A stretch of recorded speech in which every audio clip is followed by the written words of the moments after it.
आज की कहानी एक ढोंगी संत और एक विधवा महिला की है। यह कहानी बहुत रोचक और छोटे से गांव के पास घने जंगल के बीच एक साधु अपनी तपस्या में लीन था। साधु का नाम स्वामी शरणानंद था। उसने सांसारिक जीवन के मोह माया को त्याग कर अध्यात्म की राह चुनी थी। उसकी सादगी और ज्ञान के कारण गांव वाले उसे बहुत सम्मान देते थे। इसी गांव में एक विधवा महिला रहती थी जिसकी उम्र लगभग 25 वर्ष थी। उसका नाम निर्मला था। निर्मला सुंदर लेकिन साधारण जीवन जीने वाली महिला थी।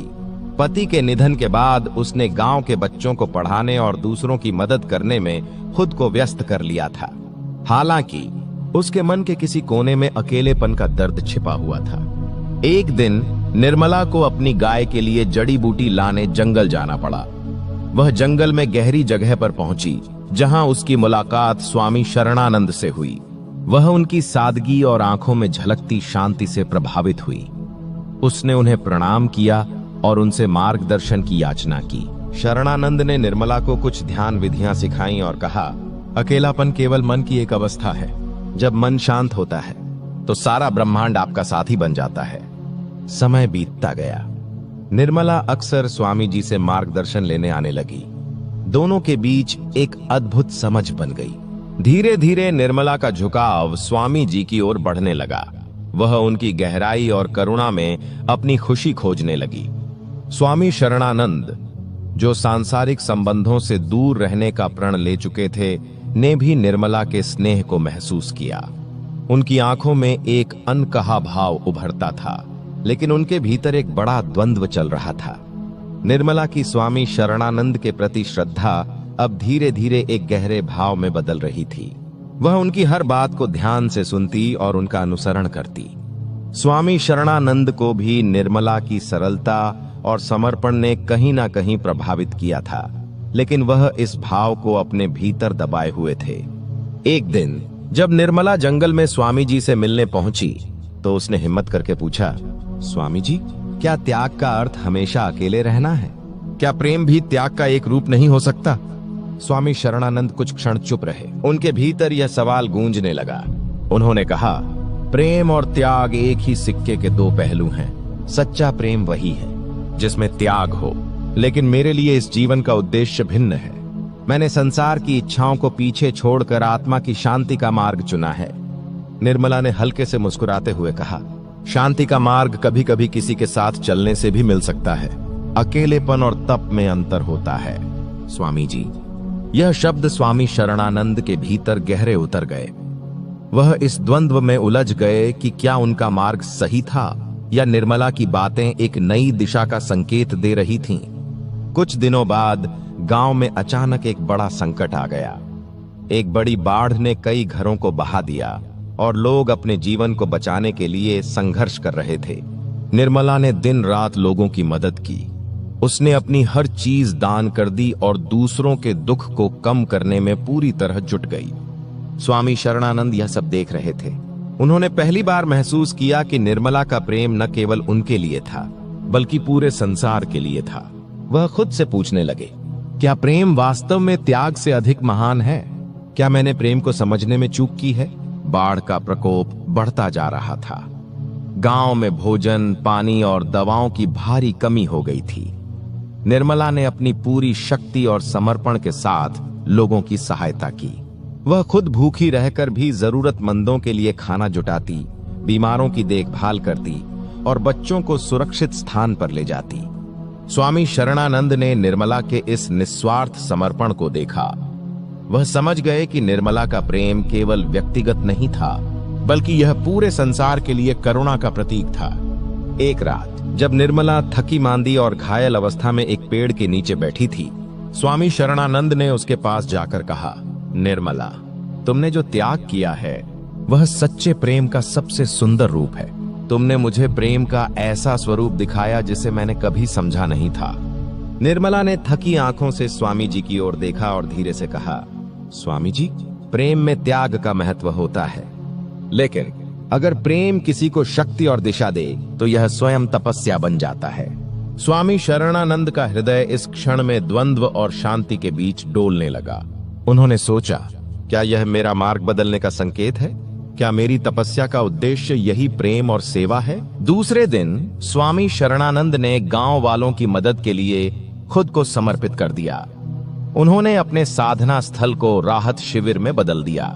निर्मला और स्वामी शरणानंद ने मिलकर लोगों की सेवा की, लेकिन उनके भीतर एक अनकहा भाव अब भी रहस्यमय बना हुआ था। बाढ़ का असर धीरे धीरे कम हो रहा था। गांव के लोग वापस अपनी जिंदगी बसाने की कोशिश कर रहे थे। इस कठिन समय में निर्मला और स्वामी शरणानंद ने मिलकर जो सेवा की, उसने न केवल गांव वालों के दिलों में उनके प्रति सम्मान बढ़ाया, बल्कि उनके बीच एक अनदेखा रिश्ता भी गहराई से पनपने लगा। एक शाम जब सूरज ढल रहा था और आसमान हल्की नारंगी आभा में रंगा था, निर्मला स्वामी जी के साधना स्थल के पास बैठी थी। उसने धीरे से कहा, स्वामी जी, मैंने सोचा था कि इस जीवन में मैं अकेले ही चलूंगी, लेकिन आपसे मिलकर मुझे महसूस हुआ कि किसी का साथ मिलना भी एक आशीर्वाद हो सकता है। स्वामी शरणानंद, जो अपने विचारों में गहरे डूबे हुए थे, ने उसकी बात सुनी। उन्होंने निर्मला की ओर देखा और कहा, निर्मला, मैंने प्रेम को हमेशा मोह समझा और उससे दूर भागता रहा, लेकिन तुमने मुझे सिखाया कि सच्चा प्रेम स्वयं से ऊपर उठकर दूसरों की भलाई के लिए जीने का नाम है। तुम्हारे समर्पण और निस्वार्थ ने मेरे हृदय को छू लिया है। निर्मला की आंखों में खुशी के आंसू थे। उसने कहा, अगर प्रेम त्याग में है तो मैं अपना जीवन आपके साथ इस त्याग और सेवा के मार्ग पर बिताने को तैयार हूं।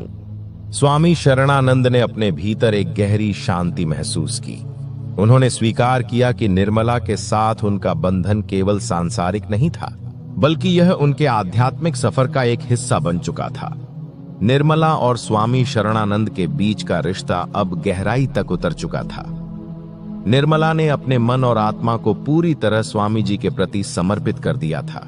स्वामी शरणानंद ने उसकी निष्ठा और स्नेह को समझते हुए उसे यह विश्वास दिलाया कि उनका संबंध केवल आध्यात्मिक नहीं, बल्कि सांसारिक रूप से भी पूजनीय है।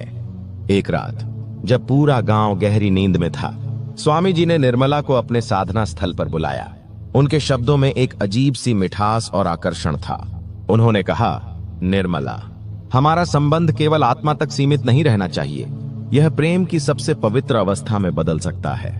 निर्मला, जो पहले से ही उनके प्रभाव में थी, इस विचार का विरोध नहीं कर पाई। उसने इसे स्वामी जी के आध्यात्मिक ज्ञान का हिस्सा मान लिया।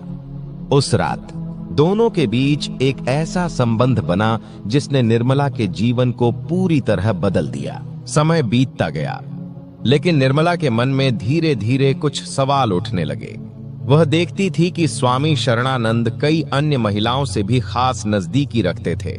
वह उन्हें अकेले में बुलाते और उन्हें आध्यात्मिक ज्ञान के नाम पर अपने वश में कर लेते। एक दिन निर्मला ने अपनी जिज्ञासा को और रोक नहीं पाया। उसने एक वृद्ध महिला से बात की जो वर्षों से स्वामी शरणानंद को जानती थी।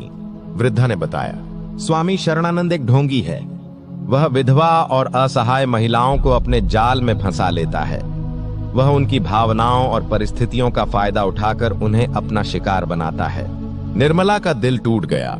उसने महसूस किया कि जिसे वह सच्चा साधु और प्रेमी समझ रही थी, वह केवल एक छल करने वाला व्यक्ति था।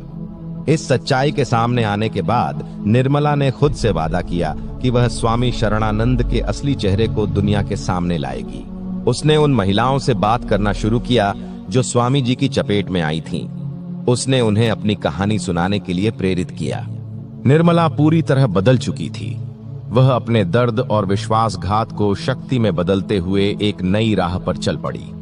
उसने उन महिलाओं की कहानियां इकट्ठा करनी शुरू की जो स्वामी शरणानंद के शिकार हुई थीं।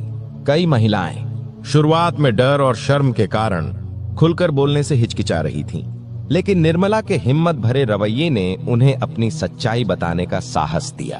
एक रात निर्मला ने स्वामी शरणानंद के साधना स्थल पर जाकर उन्हें चुनौती दी। उसने कहा, स्वामी जी, आपने मेरे विश्वास का गलत इस्तेमाल किया। आपने न केवल मुझे बल्कि कई मासूम महिलाओं को अपने जाल में फंसाया। अब यह सब खत्म होगा। स्वामी शरणानंद थोड़ी देर तक चुप रहे, फिर अपने पुराने अंदाज में मुस्कुराकर बोले, निर्मला, तुम भी उन्हीं महिलाओं में से एक हो जिन्होंने अपनी इच्छाओं को मेरी ओर थोप दिया। मैं केवल एक साधु हूं जो सबकी मदद करने की कोशिश करता हूं। लेकिन इस बार निर्मला उनके जाल में नहीं फंसी। उसने दृढ़ता से कहा, यह आपकी आखिरी चाल है। स्वामी जी, मैं अब आपकी सच्चाई को हर किसी के सामने उजागर करूंगी। निर्मला ने गांव के मुखिया और कुछ भरोसेमंद लोगों के सामने सारी सच्चाई रखी। उसने उन महिलाओं को भी लाने की कोशिश की जो स्वामी जी की चालबाजी का शिकार हुई थीं। धीरे धीरे पूरा गांव उनकी सच्चाई जानने लगा, लेकिन स्वामी शरणानंद इतनी आसानी से हार मानने वाले नहीं थे। उन्होंने अपने प्रभाव और चालाकी का इस्तेमाल करते हुए यह साबित करने की कोशिश की कि निर्मला झूठ बोल रही है। गांव के कुछ लोग अब भी उनकी तरफ थे, जबकि कुछ निर्मला का समर्थन कर रहे थे। अब यह लड़ाई केवल निर्मला और स्वामी शरणानंद के बीच की नहीं थी, यह न्याय और अधर्म के बीच का संघर्ष बन चुकी थी। निर्मला ने निर्णय लिया कि वह इस लड़ाई को अंत तक लड़ेगी, चाहे कुछ भी हो। स्वामी शरणानंद, जो पहले केवल निर्मला और कुछ अन्य महिलाओं को अपने प्रभाव में लाकर अपने स्वार्थ की पूर्ति करते थे, अब अपनी योजनाओं को और भी चालाकी से बढ़ा रहा था। उसने धीरे धीरे गांव की सभी महिलाओं को अपने जाल में फंसाना शुरू किया। हर महिला की स्थिति और भावना को समझकर स्वामी जी ने उन्हें अपनी आध्यात्मिक शिक्षा और आध्यात्मिक समृद्धि का झांसा देना शुरू किया। कुछ महिलाएं जो अकेली थीं या जिन्होंने दुख झेले थे, स्वामी शरणानंद की बातों में आकर उसके करीब आईं। वह उन्हें अपने ज्ञान से जोड़ने के लिए एक तरह से आध्यात्मिक वचन देता और फिर धीरे धीरे उनके आत्मविश्वास को तोड़ता। स्वामी शरणानंद का तरीका बहुत निपुण था। वह कभी भी अपने इरादों को स्पष्ट रूप से नहीं दिखाता था। वह गांव की महिलाओं को यह विश्वास दिलाता था कि वह उन्हें आध्यात्मिकता के उच्चतम स्तर पर ले जा सकता है। अब अधिकांश महिलाएं उसकी शरण में आ चुकी थीं।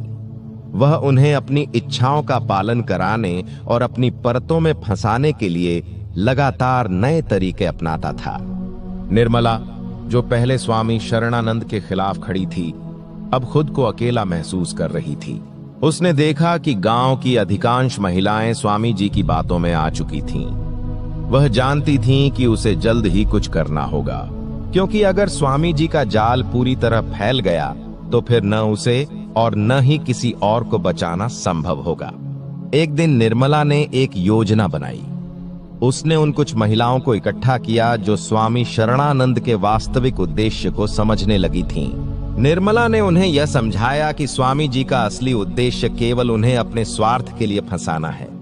निर्मला ने महिलाओं को सचेत किया कि अगर वे एकजुट होकर स्वामी जी के खिलाफ खड़ी हों तो वे उसे उसके जाल से बाहर ला सकती हैं। लेकिन स्वामी शरणानंद का प्रभाव अब इतना गहरा हो चुका था कि कुछ महिलाएं निर्मला के खिलाफ हो गईं और उसे झूठा साबित करने की कोशिश करने लगीं। स्वामी जी ने निर्मला को पागल और भ्रमित करार दिया। उन्होंने अपने प्रभाव का पूरा इस्तेमाल करते हुए उन महिलाओं को भी अपने पक्ष में कर लिया। स्वामी शरणानंद की चालाकियां अब और भी गहरी हो गई थीं। वह धीरे धीरे हर एक महिला को अपने जाल में फंसाता और उनका विश्वास जीत लेता। हर महिला को वह अलग अलग तरीके से अपनी आकर्षक बातों और आध्यात्मिक ज्ञान के नाम पर अपने पास लाता। वह प्रत्येक महिला को यह एहसास दिलाता कि वह केवल उसका ध्यान रखने के लिए ऐसा कर रहा है और यह सब एक उच्च उद्देश्य के लिए है। स्वामी जी उन्हें विश्वास दिलाते कि यह शारीरिक संबंध केवल एक आध्यात्मिक प्रक्रिया का हिस्सा है और उनकी आत्मा की उन्नति के लिए यह आवश्यक है। हालांकि स्वामी शरणानंद का तरीका बहुत ही गुप्त था। महिलाओं को एक दूसरे से कभी इस बारे में बात करने की हिम्मत नहीं हुई। उनके मन में डर और शर्म बैठी हुई थी और वे यह समझने की कोशिश करती थीं कि क्या स्वामी जी का व्यवहार सही था या नहीं। वे यह भी सोचने लगीं कि कहीं उनका व्यक्तिगत अनुभव किसी और के अनुभव से अलग तो नहीं है। लेकिन कोई भी महिला अपनी कहानी को दूसरी से साझा नहीं करती थी। स्वामी शरणानंद ने इस मानसिकता का पूरा फायदा उठाया। उसने जानबूझकर महिलाओं को एक दूसरे से दूर रखने की कोशिश की ताकि वे कभी एक दूसरे को सच्चाई न बता सकें। वह हर महिला को विशेष महसूस कराता और यह विश्वास दिलाता कि वह केवल उसके लिए है। इस बीच निर्मला और कुछ महिलाएं जो अब तक स्वामी जी की सच्चाई को समझने लगी थीं, धीरे धीरे एक दूसरे से संपर्क करने लगीं। निर्मला ने उन्हें यह समझाना शुरू किया कि स्वामी शरणानंद ने सभी को भ्रमित कर रखा है और उसका असली उद्देश्य केवल अपनी शक्ति बढ़ाना है। लेकिन स्वामी शरणानंद, जो अपनी योजनाओं में बेहद निपुण था, जल्द ही यह समझ गया कि कुछ महिलाएं उसके खिलाफ साजिश कर रही हैं। उसने उन्हें डराने और धमकाने की कोशिश की ताकि वे निर्मला के साथ मिलकर उसकी सच्चाई को उजागर न कर सकें। अब निर्मला ने ठान लिया था कि वह स्वामी शरणानंद की सच्चाई को सबके सामने लाएगी। धीरे धीरे गांव की औरतें भी स्वामी जी की असलियत को समझने लगी थीं। एक दिन कुछ महिलाओं ने एक दूसरे से अपनी सच्चाई साझा की। वे जान गईं कि स्वामी जी ने सभी के साथ समान तरीके से व्यवहार किया है और उनके विश्वास का गलत इस्तेमाल किया है। इन महिलाओं ने धीरे धीरे मिलकर निर्मला की मदद से स्वामी शरणानंद के खिलाफ आवाज उठानी शुरू की। उन्होंने अपनी परेशानियों और डर को एक साथ साझा किया और यह महसूस किया कि उनके भीतर एक शक्ति है जो स्वामी जी के खिलाफ खड़ा होने में उनकी मदद कर सकती है। स्वामी शरणानंद, जो अब तक अपने प्रभाव और चालाकी से सभी को नियंत्रित कर चुका था, अब अचानक खुद को गिरता हुआ महसूस करने लगा। वह देख रहा था कि महिलाएं एक साथ आ रही हैं और उसकी असलियत का खुलासा करने के लिए तैयार हैं। यह सब उसे पूरी तरह से चौंका गया और वह घबरा गया। स्वामी शरणानंद ने अपनी चालाकियों को और बढ़ाने की कोशिश की, लेकिन अब महिलाएं उसे अच्छी तरह समझने लगी थीं। उन्होंने मिलकर गांव के प्रमुख और अन्य प्रभावशाली व्यक्तियों से संपर्क किया और स्वामी जी की सच्चाई का खुलासा किया। गांव में तहलका मच गया। स्वामी शरणानंद को अब जवाब देना पड़ा। गांव के लोग, जो पहले उसे एक आदर्श और सच्चे साधु के रूप में मानते थे, अब उसके खिलाफ खड़े हो गए थे। निर्मला ने इस लड़ाई में महिलाओं का मार्गदर्शन किया। सभी महिलाओं ने एकजुट होकर स्वामी जी के कृत्यों की सच्चाई को गांव के प्रमुखों और पंचायत के सामने रखा। स्वामी शरणानंद ने अपनी स्थिति को बचाने के लिए पुरानी चालाकियां अपनाने की कोशिश की। वह दावा करने लगा कि वह एक योगी है और उसका उद्देश्य केवल आध्यात्मिक उन्नति है। लेकिन अब उसकी बातें किसी पर भी प्रभाव नहीं डाल रही थीं।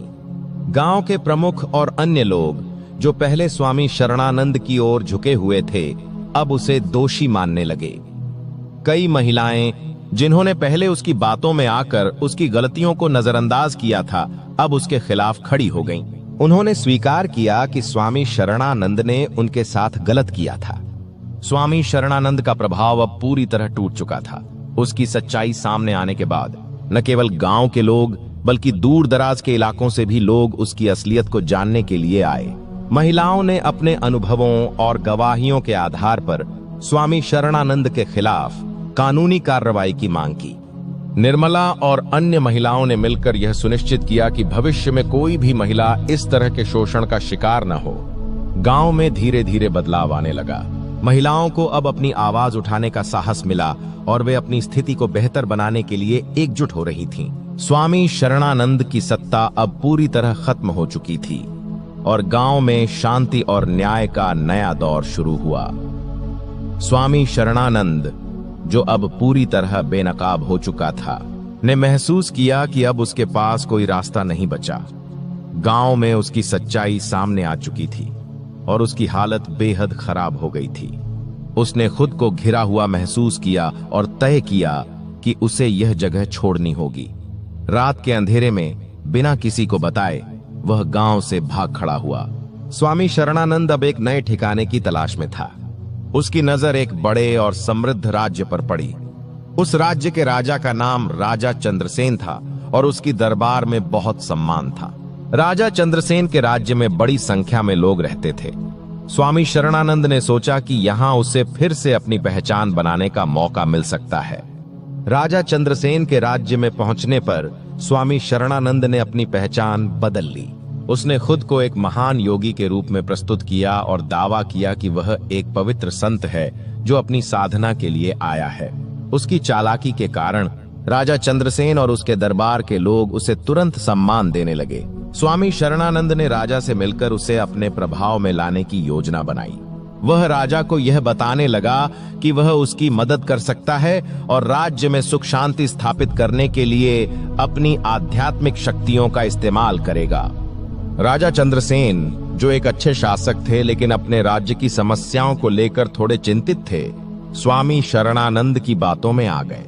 स्वामी शरणानंद ने धीरे धीरे अपने प्रभाव को बढ़ाना शुरू किया और राजा की नजरों में खुद को एक गुरु के रूप में स्थापित करने लगा। लेकिन स्वामी शरणानंद की सच्चाई अब भी खत्म नहीं हुई थी। उसके बारे में लोग धीरे धीरे सुनने लगे थे। राजा चंद्रसेन के राज्य में भी कुछ ऐसे लोग थे जो स्वामी शरणानंद की वास्तविकता को जानते थे।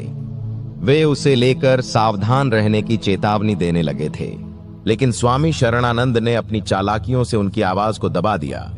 राजा चंद्रसेन और रानी के बीच एक अजीब सी दूरी थी। राजा चंद्रसेन, जो एक ईमानदार और न्यायप्रिय शासक था, रानी ने महसूस किया कि वह अपने पति के दिल और ध्यान को पूरी तरह से नहीं पा रही थी।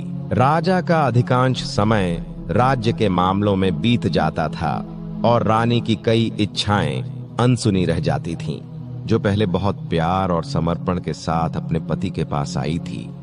अब यह महसूस करने लगी थी कि उसकी स्थिति दरबार में कम होती जा रही थी। रानी ने सोचा कि अगर वह राजा का ध्यान अपनी ओर खींचे तो राज्य के मामलों में भी उसका प्रभाव बढ़ सकता है।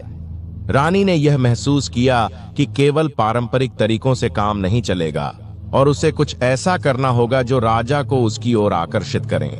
यह सोचकर रानी ने स्वामी शरणानंद से मिलने का निर्णय लिया।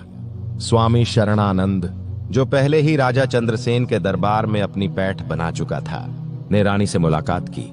उसने खुद को एक सिद्ध और महान योगी के रूप में प्रस्तुत किया और कहा, आपका दुख मैं समझता हूँ। यह राज्य और इसकी शांति केवल तभी आएगी जब आप अपनी शक्ति का सही उपयोग करें। आप अपने पति के दिल में पूरी तरह से जगह बना सकती हैं।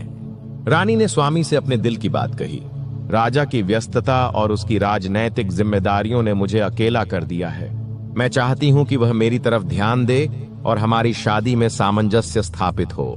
स्वामी शरणानंद ने रानी को यह सलाह दी कि वह अपनी इच्छाओं और भावनाओं को एक नए तरीके से प्रस्तुत करें, लेकिन उसने साथ ही यह भी कहा कि उसकी मदद से यह संभव हो सकता है। स्वामी शरणानंद ने रानी को यह विश्वास दिलाया कि वह उसे राजा के दिल में अपनी जगह बनाने में मदद करेगा और इसके लिए वह अपनी आध्यात्मिक शक्ति का इस्तेमाल करेगा। रानी ने स्वामी की बातों को सुना और तय किया कि वह स्वामी से मदद लेगी ताकि वह अपने पति के दिल में अपनी जगह बना सके। लेकिन रानी को यह नहीं पता था कि स्वामी शरणानंद अपनी चालों से न केवल उसे बल्कि राजा को भी अपनी ओर आकर्षित करने की योजना बना रहा था। स्वामी शरणानंद ने रानी की कमजोरियों और इच्छाओं को अच्छी तरह समझ लिया था। उसने देखा कि रानी के दिल में गहरी तन्हाई और प्रेम की कमी है, जिसे वह पूरा करना चाहती थी। रानी की यह भावना स्वामी के लिए एक अवसर बन गई थी।